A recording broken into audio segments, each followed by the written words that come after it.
महाराष्ट्राच्या साधारणतः 6 ते 7 जिल्ह्यामध्ये अतिवृष्टी आणि महापुरानं काय अवस्था निर्माण झाली हे आपल्याला काही सांगण्याची आवश्यकता नाही. संबंध राज्य आणि देश या संकटाच्या बाबतीत फैलीचे त्याच्यामध्ये रत्नागिरी, रायगड, सिंधुदुर्ग, कोल्हापूर, सातारा, सांगली आणि अमरावतीचा थोडा भाग या ठिकाणी प्रत्यक्षपणानं घरांचं नुकसान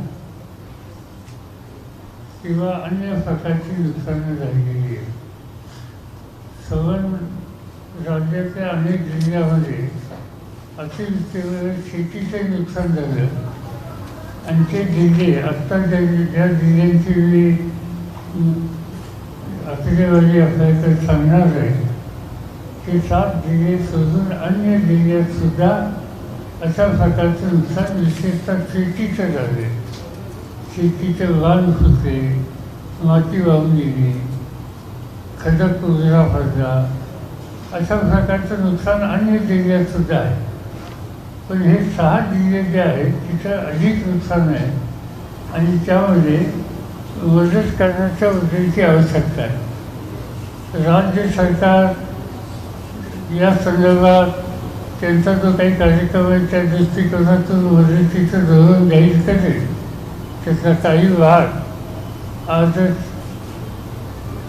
राज्य सरकारच्या वतीनं काही जाहीर केला काल आणि त्याच्यामध्ये काही तातडीची मदत ही राज्य सरकारच्याकडून मिळणार आहे हे दिसतंय. आणि माझी खात्री आहे की पूर्ण चित्र राज्य सरकारच्या समोर आल्याच्या नंतर राज्य सरकार त्याच्याबद्दलचं अंतिम धोरण लवकरच जाहीर करेल आणि ही जबाबदारी घेईल. आपल्याला अशा संकटाचा अनुभव आहे की 4-5 वर्षाच्या पूर्वी राज्याचे गृहमंत्री वळसे पाटील यांच्या मतदारसंघामध्ये माळी नावाच्या एका गावामध्ये अशीच अवस्था झाली आणि त्यानंतर सरकार आणि स्थानिक नेते यांच्या संयुक्त प्रयत्नानं सगळं नवीन गाव हे त्या ठिकाणी उभं केलेलं आहे आणि पुनर्वसन कसं करतात या संबंधीचा एक आदेश केला. आपल्याला ठाऊक आहे की एकेकाळी भूकंपाचं मोठं संकट येऊन गेलं आणि त्यावेळेला जवळपास आपण 8,000 लोक तर मृत्यूमुखी पडले होते, 1,00,000च्या पेक्षा घटक जास्त पडली होती आणि त्यावेळेला संपूर्ण पुनर्वसन नवीन गावं गावठाणं ही उभी करण्याचं एक आव्हान होतं. ते महाराष्ट्राच्या प्रशासकीय यंत्रणेनं आणि लोकांच्या मदतीनं आपण उभं केलं आणि त्या भूकंपाच्या एवढ्या मोठ्या संकटाला सुद्धा तोंड देऊन त्याची उभारणी करायला आपण यशस्वी झालो.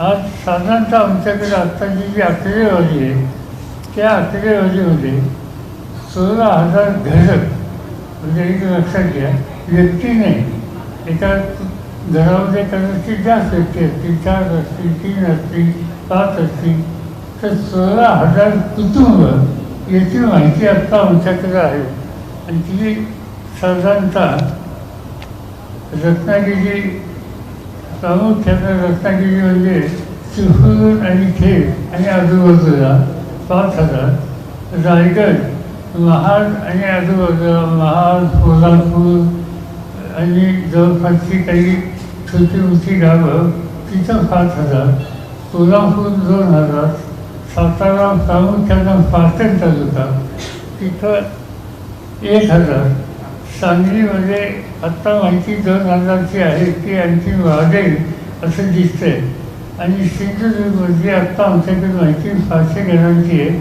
अशी जवळपास 16,000 कुटुंब ही आज या ठिकाणी मदतीच्या संबंधी आपण त्यांचे लक्ष द्यायची गरज आहे आणि त्यांनी आम्ही या ठिकाणी विचार केला. राष्ट्रवादी काँग्रेस पक्षाचे कार्यकर्त्यांना आवाहन केल्याच्या नंतर तातडीनं या सगळ्या जिल्ह्यातल्या कार्यकर्त्यांनी मदतीचा ओघ हा पाठवायला सुरुवात केली. अनेकांनी यापूर्वीच काही आता जितेंद्र आव्हाड या ठिकाणी आहेत, त्यांनी ठाण्याहून काही 4-5 ट्रक काही मटेरियल वगैरे यापूर्वीच पाठवलं.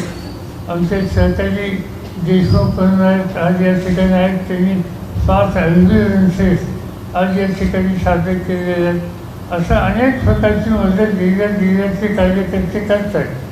पण संघटनेच्या वतीनं राष्ट्रवादी वेलफेअर ट्रस्ट ही जी आमची एक संस्था आहे, या संस्थेच्या वतीनं आम्ही आता असा निर्णय घेतला आहे की 16,000 किट्स तयार करायचे. या किटमध्ये 16,000मध्ये घरगुती भांड्यामध्ये 2 प्लेट थाळी ताट म्हणतो आपण ते, त्याच्यामध्ये 2 पेले फुलफाटे, 2 वाट्या, 2 शिजवायची भांडी, 1 तवा, 1 भात वाढतोय चमचा, भाजी वाटपाची फळी, लाटणे आणि फळफाट असं एक किट एकाचा हा या ठिकाणी केलेला आहे. इथे सगळे स्टेनलेस स्टीलचं मटेरियल आहे आणि हा किट या ठिकाणी 16,000 कुटुंबांच्यासाठी वाटप करण्याच्या उद्देशाची खबरदारी त्या ठिकाणी घेतली जाईल. याच्याशिवाय अनेकांच्या घराचं काही अंथरूण फांगरून वगैरे हे जे साहित्याचे भिजलं ते खराब झालं आणि त्याच्यासाठी एक आम्ही किट तयार केला आहे. त्याच्यामध्ये एक सत्संगी आहे काही, एक सत्संगी आणि 2 चादरी सोलापूरच्या आणि असं की आमचे सरकारी महेश गाडेकर सोलापूरवरून हे सगळं मटेरियल या ठिकाणी आणण्याच्या प्रयत्नात आहेत. मला वाटतं की त्याचा फायनल लॉस कधी आज रात्री किती 7,000 किट आज येते. म्हणजे 2 दिवसामध्ये सोलापूरच्या सरकारच्याकडनं हे जवळपास 16,000 किट ही या ठिकाणी दिली जाते. याशिवाय करोना प्रतिबंधक मास्क जे आपण सगळेजण वापरतो ते 2 लाख मास्क हे या ठिकाणी पाठवले जातील आणि ते डिस्ट्रीब्यूट त्या ठिकाणी केले जातील. याशिवाय राष्ट्रवादी काँग्रेस पक्षाचा वैद्यकीय विभाग आहे, मेडिकल सेल, डॉक्टर सेल, त्याचे प्रमुख डॉक्टर काळे आहेत का, डॉक्टर काळे आंबेजोग आहे आणि यांची सर्व डॉक्टरांची मोठी टीम आहे आणि जवळपास 250 डॉक्टरांची टीम पथकर हे ठिकठिकाणी बाधित गावांच्या मध्ये मोठ्या वस्त्यांच्या मध्ये आज कॅम्प आयोजित करून रुग्णांची तपासणी, उपचार आणि औषधाचं वाटप हे करण्याच्यामध्ये आज ती जबाबदारी त्यांनी घेतली. त्यांचे काही लोक ऑलरेडी जिल्ह्यात गेले पोहोचले आणि गंभीर आजारी रुग्ण असतील त्यांना सरकारी दवाखान्यामध्ये भरती केली जाईल. या कामाच्यासाठी औषधं आणि या सगळ्या गोष्टी पुरवायची जबाबदारी आमचे सहकारी जगन्नाथ शिंदे एक आहेत का, की त्यांची जी संघटना आहे काय त्याचं नाव ऑल इंडिया केमिस्ट असोसिएशन आणि या सगळ्यांच्या वतीनं जी काय औषधं लागतील ती सगळी औषधं देण्याच्या संबंधीची जबाबदारी त्याच्यामध्ये प्रामुख्यानं ताप, सर्दी, खोकला, उलटी, शौच संप्रेषण, त्वचेचा रोग, पिंपल, चर्माच्या जखमा, दुखापती यासाठी लागणारी सगळी जी औषधं ती त्यांच्याकडून वैद्यकीय पथकाच्या मार्फत पोचवले जातील आणि त्याचा उपयोग आवश्यकता असलेल्या पेशंटच्यासाठी केली जाईल. त्याशिवाय मुलं आणि जे घटक आहेत लहान त्यांच्यासाठी बिस्किट आणि टोस्ट याचे सुद्धा 20,000 किट्स हे ब्रिटानिया कंपनी आणि अन्य कंपनींच्याकडून आम्ही एकत्र करतो. त्यांच्या फासायची त्या ठिकाणी व्यवस्था करतो. आता साधारणतः राष्ट्रवादी वेलफेअरच्या वतीनं जो काही कार्यक्रम आता हातात घेतला आहे, हा कार्यक्रम येत्या 2 ते 3 दिवसामध्ये एक्झिक्यूट करण्याच्या संबंधीची काळजी आमचे सगळे सहकारी करत आहेत. त्याच्यामध्ये आम्ही सहकाऱ्यांच्या जबाबदारी दाखवली. रायगडची जबाबदारी सुनील तटकरे आणि त्यांचे सगळे सहकारी यांच्याकडे दिलेले आहे. रत्नागिरीची शेखर निकम आणि संजय कदम यांच्यावरची जबाबदारी दिलेली आहे. सिंधुदुर्गला आम्ही सावंत यांच्यावर दिलेली आहे. सातारला बाळासाहेब पाटील सहकार मंत्री आणि विक्रमसिंग फाटणकर यांच्यावर ही जबाबदारी आहे. सांगलीला आमच्या पक्षाचे अध्यक्ष जयंत पाटील आणि त्यांचे सहकारी यांच्यावर ही जबाबदारी दिलेली आहे. ते आणि त्यांचे सहकारी जिल्ह्यातले या प्रत्येकाचं वाटप व्यवस्थित होती याबद्दलची खबरदारी ही त्या ठिकाणी घेण्याची कामगिरी करते. साधारणतः या सगळ्या आयटमची किंमत ही 2.5 कोटीच्या आसपास आहे आत्तापर्यंत जी येतात मदती. आणि याशिवाय कार्यकर्ते जिल्ह्यातून जे काही वेगळी मदत करतात त्याचा काय आम्ही हिशोब ठेवलेला नाही.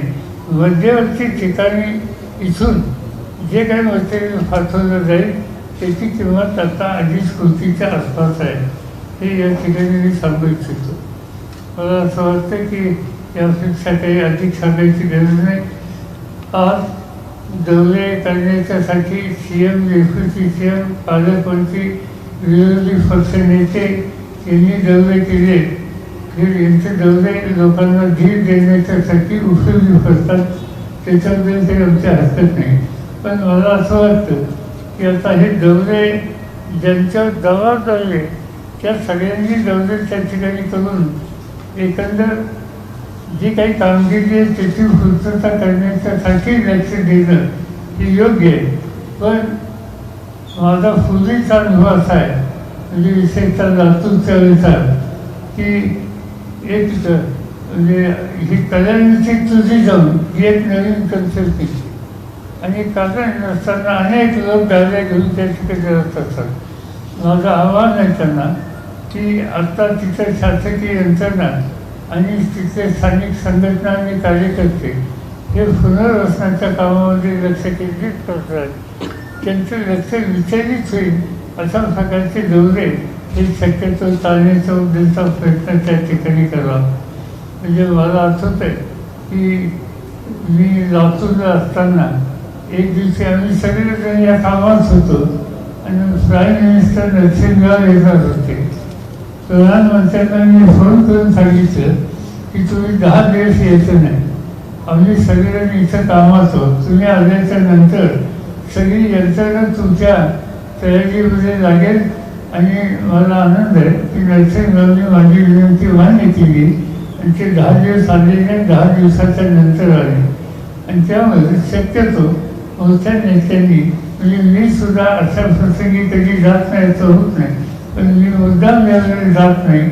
आणि त्याचं कारण ही वाहतुकीची सुविधा करणं ही अधिक महत्त्वाची.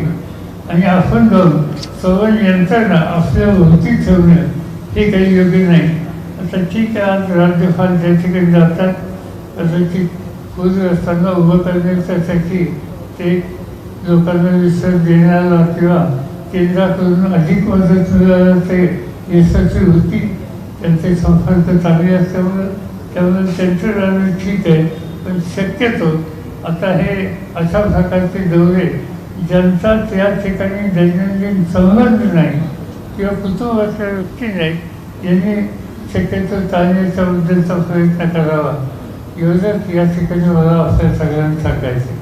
आणि म्हणून या संदर्भात जर तुम्हाला काही विचारायचं असेल तर आपण विचारू शकता.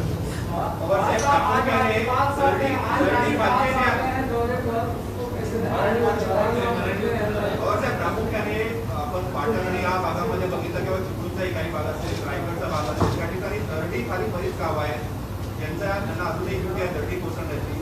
दुसरीकडे पश्चिम महाराष्ट्रामध्ये कोल्हापूर असेल किंवा सांगली असेल अशी नदीकाठची जी गावं आहेत त्यांना कायम आता पुराचा धोका संभवतो. अशा गावांसाठी कायमस्वरूपी काय तोडगा काढण्याची गरज आपल्याला वाटते का?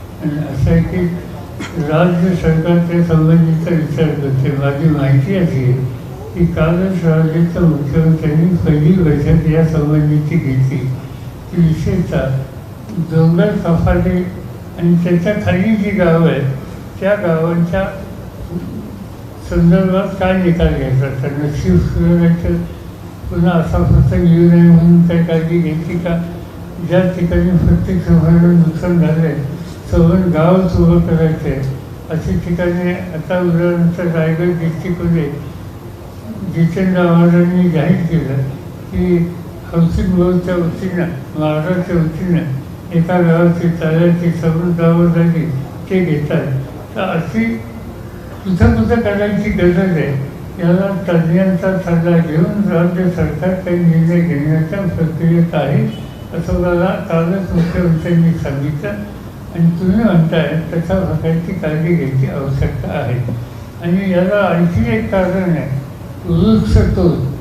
ही झाडं तोडली जातात त्यामुळे खूपदा या डोंगरावरनं पाणी तफेने थांबण्याच्या ऐवजी एकदम खाली येतं आणि मग खाली असलेल्या गावांना त्याची किंमत द्यावी लागते. याचा विचार सरकार करेल. माधव गाडगीळ समितीने या संदर्भात काही अहवाल दिला होता. माधव गाडगीळ समितीने काही अहवाल दिला होता.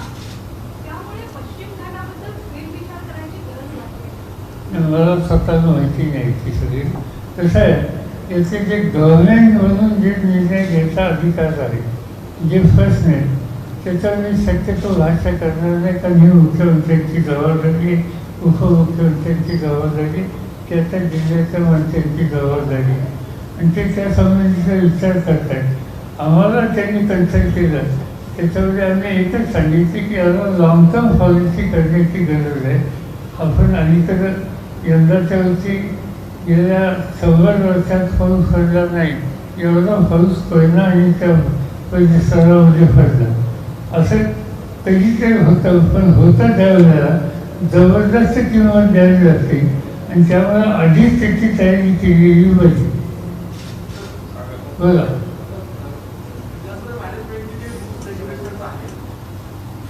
आपत्कालीन विभागाचे जे कायदे आता सध्याचे आहेत ते परिस्थितीनुसार बदल किती मिळते, त्या प्रमाणात नुकसान मोठ्या प्रमाणात झालेलं आहे. आणि भागांना आपण सांगतो की 16,000 घरं डायरेक्ट वाहून गेलेली आहेत, सगळी उद्ध्वस्त झालेली आहेत.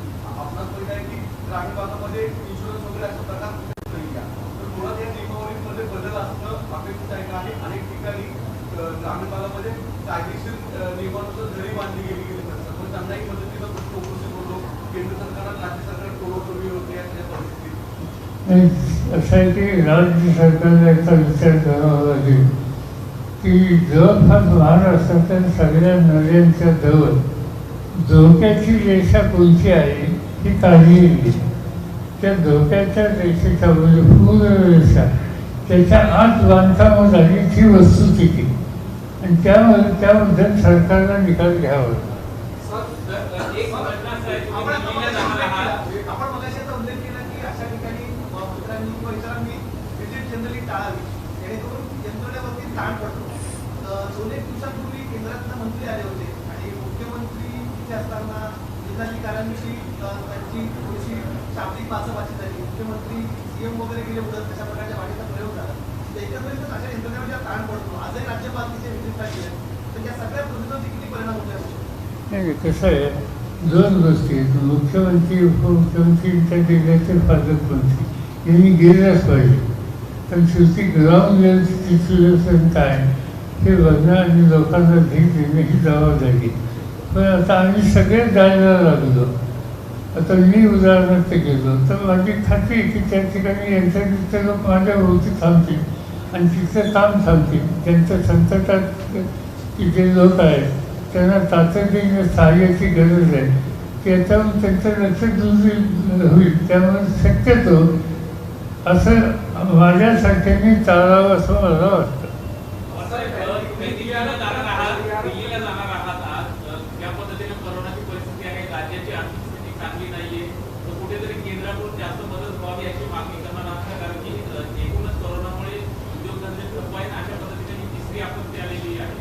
नाही म्हणून या 2-3 दिवसामध्ये राज्य सरकारच्याकडून याची पूर्ण माहिती आम्ही घेणार आहोत. पण जिल्हाधिकारी आणि जिल्ह्याची जी शासकीय यंत्रणा आहे त्यांनी राज्य सरकारला सविस्तर माहिती सादर करण्याची जबाबदारी ते फार फाडली. ती फार फाडल्याच्या नंतर मग काय रिक्वायरमेंट आहे हे कळलं. तर त्यानंतर आम्ही हायस्ट लेवलला दिल्लीमध्ये लोकांशी भेटतो आणि बोलू. आज अपुऱ्या माहितीवर बोलणं मला योग्य वाटत नाही. सर, अनेक नैसर्गिक आपत्तीमध्ये आपण सरकारला मार्गदर्शन केले आहे. या प्रकरणामध्ये काय करायला हवं असं आपल्याला वाटतं? तुम्ही काही सरकारला सूचना करणार आहात तर त्यात कुठल्या प्रमुख सूचना असतील? आणि आत्ता कसं आहे, दोन गोष्टी आहेत की आता कसं झालं, गेल्या वर्षी रायगडला प्रॉब्लेम होता. त्याच्या आधी म्हणजे काय ते आणखी कसं ते वादळ आलं. म्हणजे आता या 2-3 वर्षात माझ्या मते रायगड या भागातला हा तिसरा प्रसंग आहे. ते पुन्हा होते आणि त्या दृष्टीनं आपल्याला काही काळजी घेण्याची आवश्यकता आहे. आणि ती काय घेता येईल, काय करता येईल हे ज्यावेळेस संवंचित होत येईल, नक्षा होत येईल त्यावेळी बसून चर्चा करता येईल. देशातल्या सर, लसीकरणाचा वेग राज्यपाल कसा आज- वाढवताय? देशातल्या लसीकरणाचा वेग कसा वाढवताय? लसीकरण तर ते नंतर विचारा. म्हणजे आता त्यांनी आत्ताच त्यांनी मला नोंद पाठवली की व्हॅक्सिनची या संबंधीची गरज आहे, तिची पूर्तता करण्याची आमची तयारी आहे. फक्त राज्य सरकारला आवश्यकपेक्षा व्हॅक्सिनचा साठा हा केंद्राकडून द्यावा आणि राज्य सरकार याच्यात पूर्ण तयारीने काम करायला तयार आहे. आत्तापर्यंत 1 कोटीच्या पेक्षा 4 कोटी 4 कोटी 4.5 कोटी झालेत आता. 4 कोटी 4.5 कोटी लसीकरणाचा कार्यक्रम राबवला आलेला आहे आणि आणखी राहिलेला राबवायची किती तयारी.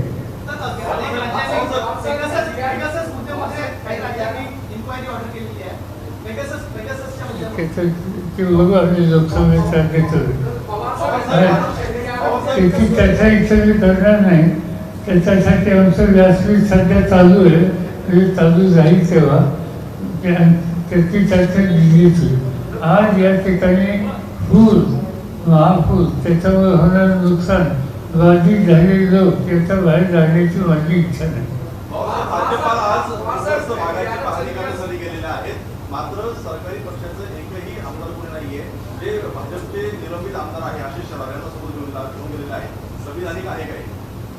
राज्यपाल आज पूरग्रस्त भागाची पाहणी करायला गेलेले आहेत. मात्र सोबत जे भाजपचे निलंबित आमदार आहेत आशिष शेलार यांना सोबत घेऊन गेलेले आहेत. सरकारी पक्षाचं प्रतिनिधी म्हणून कोणी नाही. ठीक आहे, त्यांना ज्यांचा विश्वास असेल त्यांना घेऊन गेले. त्यांच्यामार्फत त्यांना लोकांचे प्रश्न सोडवायचे असतील त्या भावनेने ते गेले. पण मला त्यापेक्षा इथं जी केंद्राची मदत हवी आहे ती मदत मिळून द्यायला राज्यपालांचा उपयोग व्हावा अशी अपेक्षा आहे.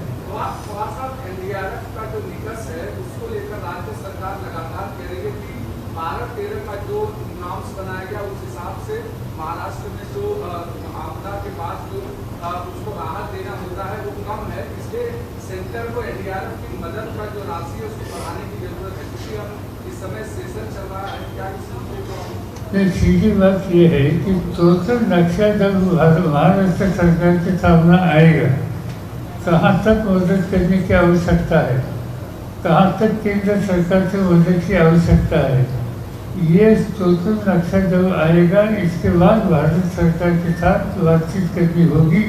मुख्यमंत्री वो करेंगे और हम जो पार्लियामेंट के सदस्य हैं इसे मदद करने के लिए उनको सहयोग देंगे. या जो कोई यहाँ से महाराष्ट्र से चुनकर हुए खासदार है पार्लियामेंट के मेंबर है, भले कौन से भी पार्टी के हो और पॉलिटिकल पार्टी का सोच न रखते हुए हम मिलकर यहाँ भारत सरकार की मदद कैसे मिलेगी इस पर ध्यान देंगे. ममता बॅनर्जी 5 दिवस 4-5 दिवस दिल्ली दौऱ्यावर आहेत. वेगवेगळ्या राजकीय नेत्यांची भेट घेतात. तुमची भेट आहे का त्यांच्यासमोर? ममता बॅनर्जी तुम्हाला भेटणार आहेत. माझ्या त्यांच्या एक गेल्या आठवड्यात फोन होता की मी येणार आहे आणि आपल्याला भेटायचं म्हणून. कदाचित उद्या भेटू. पूरग्रस्त भागातील गावांची कायम अशा प्रकारचा धोका प्रत्येक पावसात ज्या गावांना पुराचा धोका असतो आणि काही प्रमाणात शक्य आहे. आता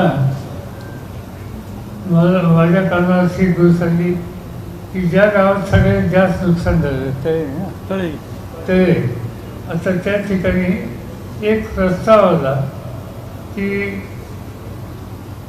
पार्लमेंटचे एक सभासद आहेत संभाजी राजे कोल्हापूरचे छत्रपती, त्यांनी असं सांगितलं की त्यांची एक जमीन आहे त्यांच्या चर्चची ती द्यायला ती तयार आहे या कामाच्यासाठी. चांगली गोष्ट आहे, पण ती जमीन माहिती घेतली तर तळ्यापासून 20 मैलावर आहे. माझा अनेक वर्षाचा अनुभव आहे की लोक इतक्या लांब शिफ्टिंगला तयार होत नाहीत आणि त्याचं महत्त्वाचं कारण गावाच्या जवळ त्यांची शेती उर्जेचं साधन असतं ते सोडून 20 मैलावर जायला सहसा त्यांची तयारी होत नाही. त्यामुळं राज्य सरकारला हाच विचार करावा लागेल की जिथं नुकसान झाले त्याच्या जवळपास कुठे जागा आहे का ती जागा बघून ती ठिकाणी व्यवस्था करता येईल. ज्या वेळेला लातूरचा भूकंप झाला त्यावेळेला नवीन गावठाण उभं करण्यासाठी गावाच्या जवळ साधारणतः 1 किलोमीटरच्या आसपास या जागा आम्ही शोधल्या, त्या लोकांनी पसंत केल्या आणि त्या ठिकाणी काही 80,000पेक्षा जास्त घरं आम्ही बांधू शकतो. भाजपा नेता पंकजा मुंडे नाराज आहेत, तुमची त्यांच्याशी काही चर्चा झाली का? मला वाटतं त्यापेक्षा महत्त्वाचा प्रश्न आहे. संजय राउत जी ने कहा है कि उद्धव ठाकरे जी का नेतृत्व राष्ट्रीय नेतृत्व कर सकता है, इस पर आप क्या बोलेंगे? हमें खुशी है कोई भी महाराष्ट्र की कोई भी व्यक्ति नेशनल लेवल पर नेतृत्व करने के लिए आगे आती है, लोगों का समर्थन मिलता है तो हमें खुशी है.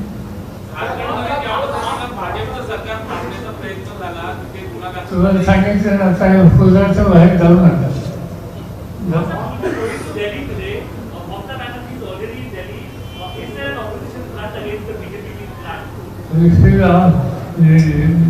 मेन इशू से हम दूर जा रहे हैं. ये देखेंगे हम कल मिलने वाले कल मिलेंगे.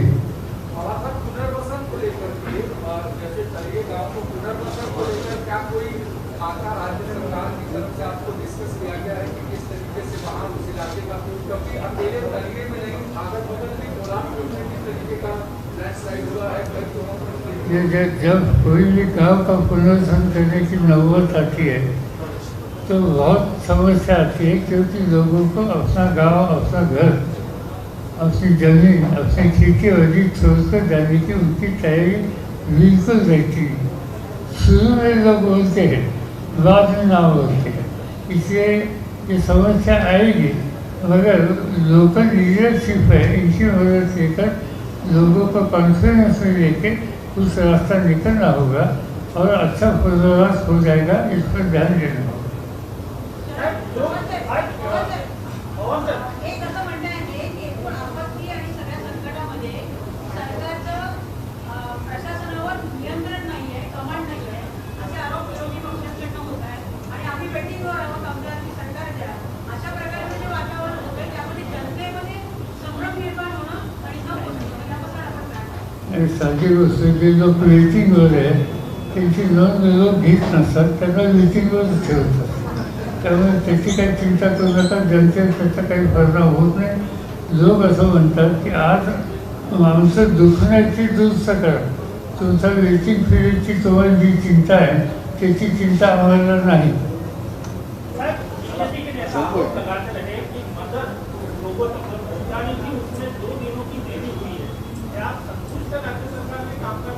किसने राज्य सरकार के कामकाज से क्या संतुष्ट है, क्योंकि बीजेपी आरोप लगा रही है 2 दिन देरी से मदद हो जाएगी.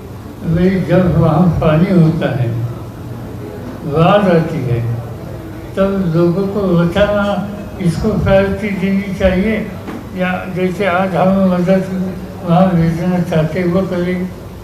इसमें प्रायोरिटी किसकी है? इससे वहाँ की लोकल एजेंसी, पॉलिटिकल लीडर्स और स्टेट गवर्नमेंट सभी ने मिलकर काम किया है. इसमें किसी से कम करना ठीक नहीं, ये आपत्ति है. इस आपत्ति से लोगों को कैसे बचा सकते हैं इस पर ध्यान देना इसकी आवश्यकता है. Thank you. Sir, one question on expert studies committee. One report on the report by expert study committee on flood mitigation chaired by one Mr. Vadane. I think he was a bureaucrat. They had recommended many steps for flood mitigation. One of them was removing encroachment in the water meandering and the natural flow. Has anything been done by the government? आप कौन से media? Sorry, sir. Which sir, I am ITV New York.